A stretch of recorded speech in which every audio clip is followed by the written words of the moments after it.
Hello, I'm Robert Dakota, Worldviews Media. We're here with Randall Carlson with some exciting updates on the upcoming Earth Origins event. And we're going to be doing a Southwest tour. After all, we talked about that last time, Randall. It's going to happen. Before we get to that, 2 weeks away from the Earth Origins, really looking forward to you coming out, Randall. And could you just share a little bit about the energy component and how it connects to consciousness that you're going to be sharing?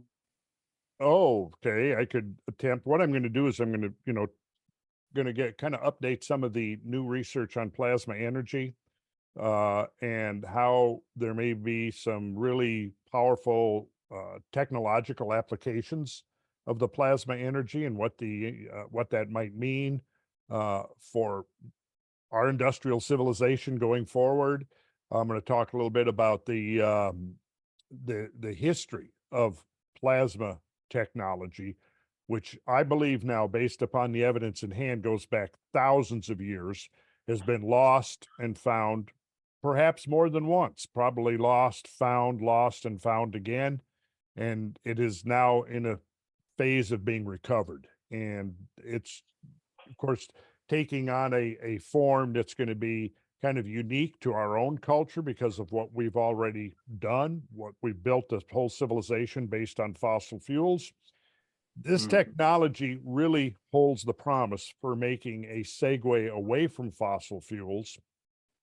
And I think that will be its primary, well, one of its primary uh, potentials that need to be realized and can be realized within the next decade or two. Um, so we'll be talking about that, and so I'll get into some of the symbolism and mythology that I think is pointing in the direction of plasma technology, and this could answer a lot of questions. And not that I have all those answers, because I'm still in the phase of very much about learning about this, as is everybody else, but asking a lot of questions. And so the idea is that a lot of things have evolved over the last couple of years, and this whole phenomenon is accelerating as we speak, and could potentially explode within the next 1 to 2 years. And I just wanted, to the extent that I am able to understand the effects of this, the principles of it, how it could be, for example, applied to our own civilization into the future, and how it might have manifested in the ancient world. So I'm going to just show you a couple of things that might have relevance here to that question. Let's see. I'll do a share screen and we'll see if we can screen two. There we go. All right. Are we seeing these images here, Robert? Yeah. Yeah. All right. This is in India. This is at the Kandariya Mahadev Temple, the Power of Eight. So here, this is Indra wielding the Vajra, and you see this is the Vajra here. Now the Vajra, and in this image right here, you can see that he's holding the Vajra right here. It's a little bit different. This one is conical on the ends, and the two cones are connected by a shaft. So he's got his hand around the shaft. Here, it's a little bit different. There's a shaft connecting these two chambers, or two, they're not cones in this case, but they're just expansions along the shaft. And then we'll go to another depiction of the Vajra, which actually migrated from India through Persia, and from Persia to Greece, and to Greece finally to Rome. And here we see the Greek incarnation of the Vajra. Here's Zeus hurling his thunderbolt. You can see here, this one is depicted as more conical on the ends. Again, he's holding the shaft that connects the two. This statue, it says, is in the National Archaeological Museum in Athens, Greece. Let's go to the next one here. Here's another depiction of Zeus holding a Vajra. Now, this is a little bit different, and it's very interesting, but you see that it's kind of cone-shaped, but there's also this spiral wrapped around. You can see it's a spiral form, almost as if you're looking at a vortex. And in fact, that's what the Vajra is. It's a vortex of energy. And let's see what else here. Here's plasma as it shows up in nature. This is a plasma discharge from the sun. This whole sun is plasma energy. And plasma is the most abundant material, most abundant substance in the universe. It's the fourth state of matter, and it has very interesting properties that are almost, in some ways, almost supernatural. So we'll be getting into some of that. So this is what we call a magnetic flux tube. It's a loop of plasma. And then here is part of a device that has been constructed to use, that's based on the same principles in effect as the Vajra. And you see here, whereas the previous Vajra depiction here, you see he's holding the shaft, and then you have this expansion. And I called it expansion chamber because in the technology, it is a chamber. And we're showing here, that's what these spheres. Now here, the chamber is actually spheres, and you have what we're calling the vortex tube that connects the spheres. We're calling those spheres the catalytic resonator swirl chamber. Okay, the catalytic resonator swirl chamber. And I'm suggesting that that is what is happening right here. This is the catalytic resonator swirl chamber at the ends of the shaft. Now, what's going on inside this thing? Well, that's where it gets interesting. Let me close this out and see if I can't open another one. Let's go here. Now, here is a Vajra, a relic. It's in effect, simply a model. It's an inert model of what the Vajra would have been. What you have here, you notice the cones at the end, just like the Vajra that was being held in the hand of Indra.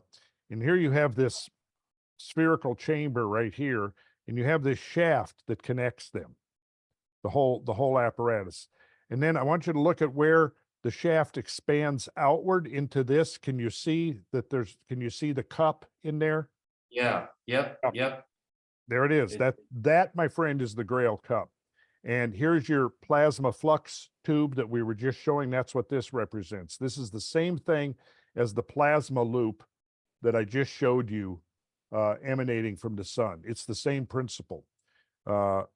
Here's another way the Vajra has been depicted, but very similar. Here it's a little different, but the principle is the same. You've got this plasma flux tube being represented here. As it says here, the Vajra, the instrument of cosmic power, 2 examples. And here's another one. This was on a coin. This was an ancient Roman coin. No, this is a Greek coin. I'm sorry, this is a Greek coin. And you see here, they're connected. You've got you've got the conical configuration here, and here's the plasma loops emanating off. That's what these represent. These represent streams of plasma emanating off of the Vajra.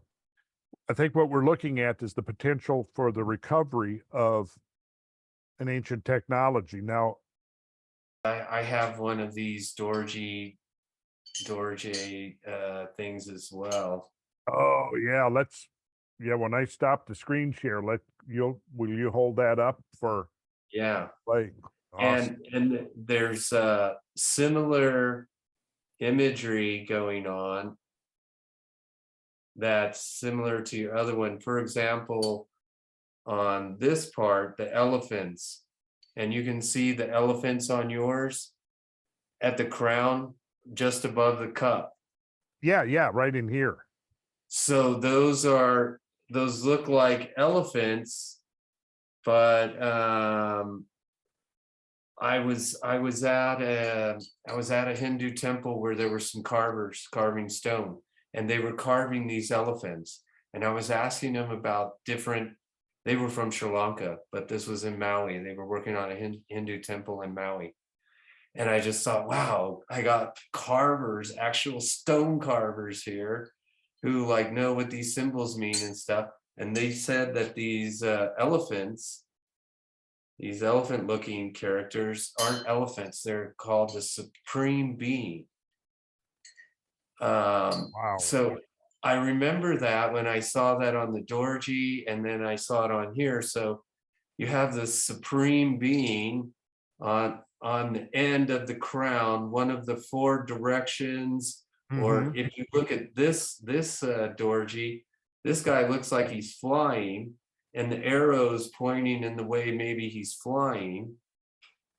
And this bubble part is just like the Dorjis you showed on the other Dorjis in those pictures, Yep. but there was a crown on each side. And what this little pressed down round thing looks like to me is the pressed in implosion of the plasmoid. Yeah. That's what it looks like to me. And they're encoding all that information in imagery that would have been discernible Mhm. in their time. So we only need to understand the symbols and the logic of what they're talking about. Now that, of But course, is just a model. It's not an actual functioning device. And right, my thought now is that the Vajra or the Dorji is a component of a larger technological system. mm, Just as the thunderstorm generator is large part of a larger system of uh, creating and then manipulating plasmas. Um, yeah. let's go back. Okay, that was interesting. Well, Uh, I thought just that bubble, how it's so smooth, and I've been that in the middle there, yeah, and I've been listening to Jordan Collins, and his latest one was showing high-powered microscope, showing the plasmoid under the microscope, and it looks like this part right here that's yeah, on that every Dorji or thing has this bubble in the yeah, center, and it's shaped like the plasmoid imploding or um, going in on itself. It's all smooth. And the other Varjas you had there had different shapes, but also couldn't that be Solomon's molten sea, the place you talked about the cup? uh, well, actually, that you brought that up, Yeah, we're in this unique position right now that we're discovering that there was some very sophisticated science in history and even in prehistory. And we're now in a position where we're able to start reverse engineering some of this and understand what they were doing and what that technology, the principles that that technology was based upon. So yeah, this was one of the last manifestations of, I think, the plasma technology in history was associated with King Solomon's temple, and undoubtedly the Ark of the Covenant, which is what this temple was built to house, was the Ark of the Covenant. hmm, Um, and we find it, in Greek myth, it came through, like I said, it came through Turkey, and Mitra was the god that became Mithras. And here we see some very interesting depictions. Like here is, and this connects some really powerful themes that up to this point have not been connected yet. This is a depiction of the myth of Phaeton, right? Which was almost certainly a comet descending to Earth and wreaking havoc. Well, of course, we know that this whole phenomena definitely involves the interaction between the earth and the heavens. We know that from multiple different sources, right? But in this case, you can, if you look carefully, I've spelled it out. I made it easy for people. You see these, this is the sun god Helios, and here's his son Phaeton entreating him to allow him to drive the chariot of the sun. Remember, I just showed you the sun, which is all plasma. Well, here you see the vortex. This attendant here is wielding or a vortex of plasma. Here, same thing. Also over here. Over here, it's broken off, but there was same thing here. So there were four plasma vortices being wielded here in this image. And look at this. Here's your Here's your loop, right? You see that right down there? Hmm. We could go on. There's so much more going on here. Here you have the sun kneeling before Mithras from a relief found in Italy, and you can always tell Mithras by the cap that Mithras wears, the Phrygian cap. We'll talk about that a little bit because the symbolism and meaning behind the Phrygian cap is profound. So Saul holds a sword or dagger. Mithras presents Saul with a thunderbolt Vajra right here. Mithras is passing off the Vajra, the vortex, the powerful cosmic vortex of plasma energy, to the sun. So this is some powerful stuff that we're going to be exploring in our presentations at the Earth Origins. My intention is that there is multiple streams of evidence and research coming together now by some very interesting and very intelligent people to make this thing a reality.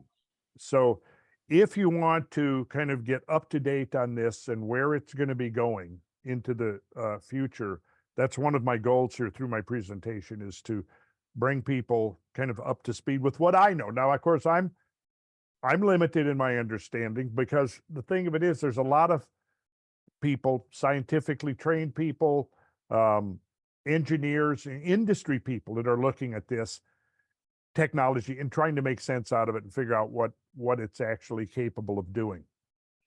Again, here's your, this is out of Zoroastrianism, and the Mithraic Chronos, Aeon or Zervan, is from Zoroastrian. And again, right, you see right here is the thunderbolt, the Vajra. And there's a lot more symbolism here.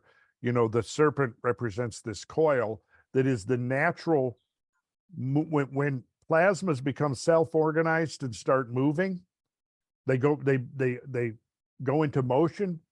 Well, their natural form is a conical spiral or a vortex of moving, whirling energy.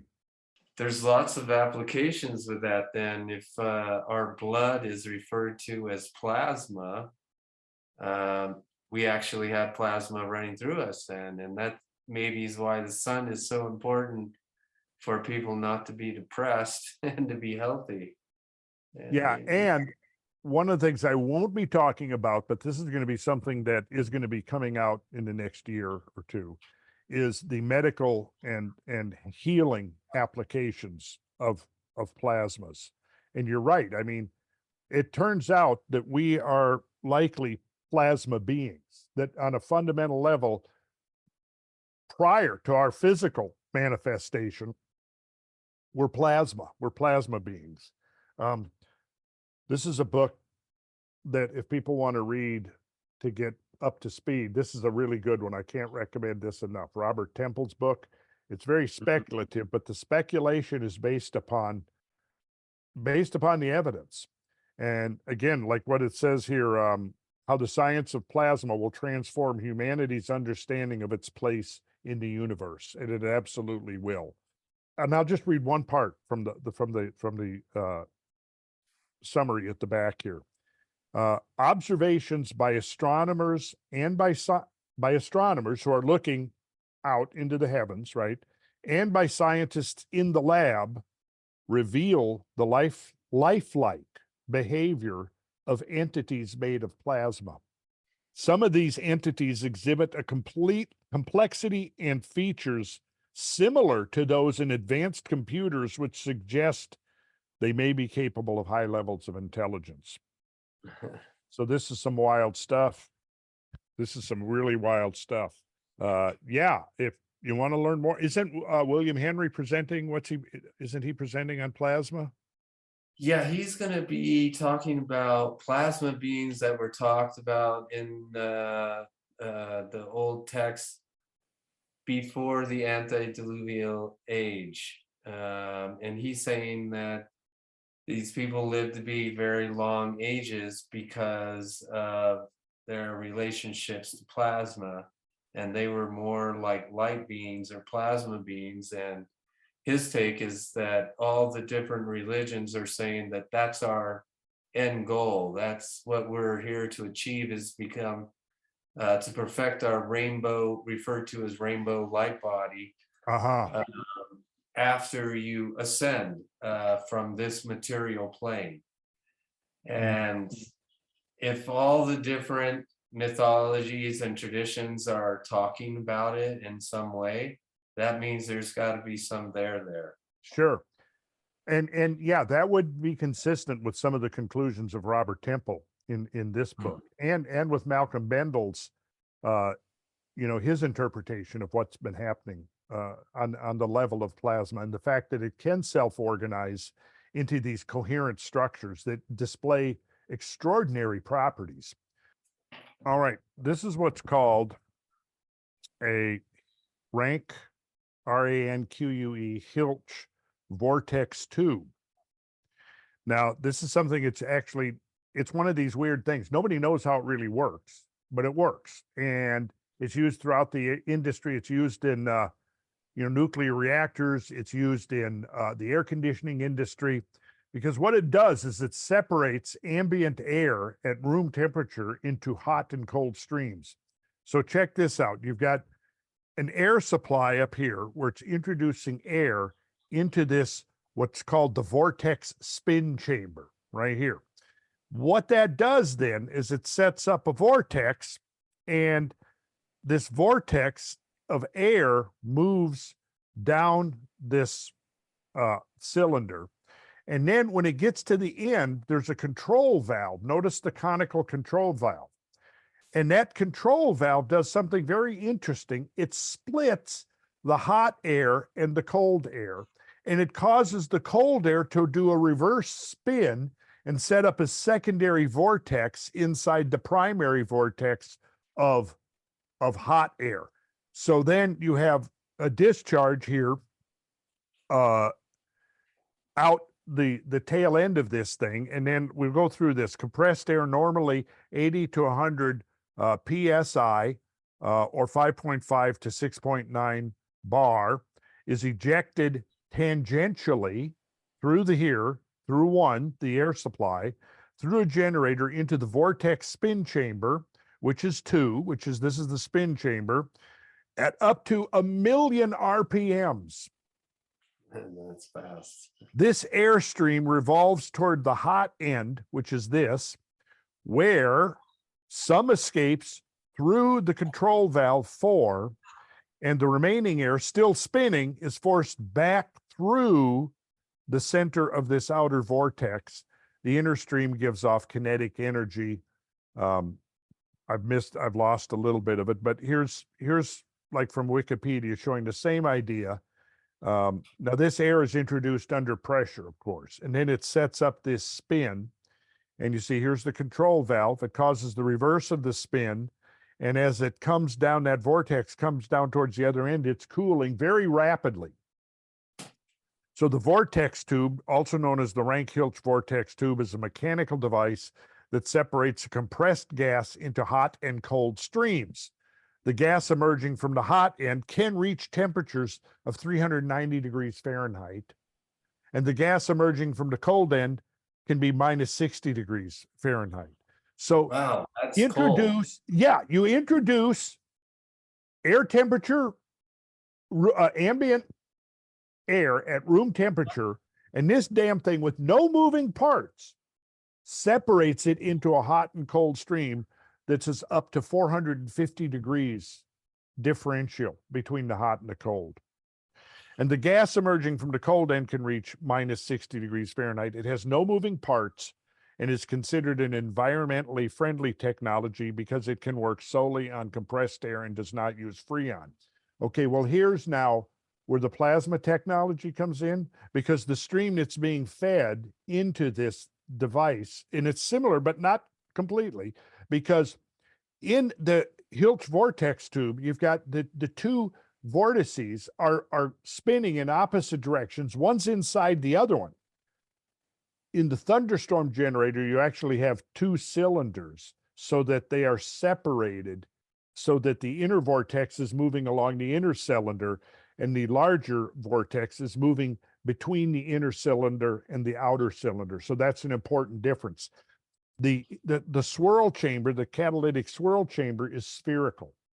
And instead of introducing air into this device, you're introducing a stream of supercharged plasma. And here's the core functioning of the whole thing right there. So we're going to leave it at that. And I will stop share there. Yeah, that's a good cliffhanger. Randall, I like it. I'm looking forward to, having other eyes on this and having other people see that, wow, this possibility is really here right in front of us. Right in front of us. Right in front of us. And again, I'm gonna issue a caveat that I'm very much still in elementary school learning about this. There's some really smart people getting their heads wrapped around this, but in a lot of ways, it's interesting because they're stumped and puzzled by what they're seeing and observing, and it's stuff that defies rational explanation at this point. And but yeah, I think we're looking at the science of the future here. And it is the way we can segue away from fossil fuels. In fact, let me put it this way, though. I have one concern. My concern is that this would be such an effective segue away from fossil fuels that, see, for those who've listened to me in my discussion about climate change and the role of carbon dioxide in the climate, in photosynthesis, and so on, I actually make the argument that adding this additional carbon dioxide to the atmosphere is to the benefit, to the well-being of the biosphere. And I can make a very strong case for that. And we might talk about that if we have some time in the Earth origins. But my one fear is that, I don't want to stop using fossil fuels. I want to drastically curtail the use of fossil fuels. But here's the thing people have to remember is that fossil fuels are constantly being sequestered into the ocean, where they're being taken up by calcium carbonate bearing creatures, such as forams and bryozoans and mollusks and all of these. And once they take up that carbon dioxide, when they die, their calcified remains sink to the bottom of the ocean, where that carbon dioxide now becomes locked up for hundreds of thousands or millions of years. And if by some process carbon dioxide was not being replenished in the atmosphere, it wouldn't take long before the ocean sucked the carbon dioxide out of the atmosphere and sequestered it into the carbonate rocks like limestone and dolomite. And this could happen quite fast within the natural sequence of things. And up to this point, generally volcanic eruptions have been primarily responsible for replenishing the supply. But if you have a cold period, if the sun goes into a decline and you have an inactive sun for a while, which we now know happens because the sun is this ball of plasma, and it literally it fluctuates in intensity. It will outgas, it will throw plasma out, and then it'll become stable for a while and inactive, and it will not be throwing out the plasma like it is during its active phases. When it does that, the global climate of the Earth cools. And when the Earth's climate cools, after a lag period, the oceans cool. And when the oceans cool, they start sucking carbon dioxide out of the atmosphere. And once it goes into the ocean, unless you have another warming, the ocean will outgas. But before it can do that, huge amounts, billions of tons of carbon are now taken up by those calcium carbonate bearing creatures that live in the water column, and boom, it's out. It's taken out of circulation. And when you get down to 180 parts per million, like where it was at during the last ice age, it gets dangerously close to the mortality level of the biosphere, which is at 150 parts per million. 150 parts per million, and the biosphere essentially dies off. The global biosphere dies off because there's not enough pressure carbonate, carbon dioxide pressure, CO2 pressure in the atmosphere to fuel photosynthesis. And plants die. And when plants die, that's the bottom of the food chain, and everything ripples up. And throughout most of Earth history, carbon dioxide concentrations in the atmosphere have been 1,000 parts per million and up. I'll just throw that in. You can use it or not, but you got it now. Because for one thing, the thermal capture capacity of carbon dioxide is pretty much exhausted between 100 and 200 parts per million. And once you get to 200 parts per million, that's where the photosynthetic function of carbon dioxide takes over from its thermal capture function. But in order to function efficiently, optimally, you need 1,000 to 1,200 parts per million. And that's why commercial greenhouses learned that if you pump up the carbon dioxide to 1,000 to 1,200 parts per million, plants, growing things love it. They love it. It fuels accelerated growth, biomass, both above ground and below ground. I mean, we can get into all of that, but we're not gonna, this is not the place for it. But I will be discussing all of that in my new podcast, Squaring the Circle. Squaring the Circle, that's going to be on Rumble. That's going to be on Rumble, yeah. Very cool, Randall. Very cool. All right. Okay, Randall. Robert, I will talk to you probably within the next couple of days. You definitely will. Yeah. Thank you so much for this time, Randall. My pleasure. Talk to you soon. Okay.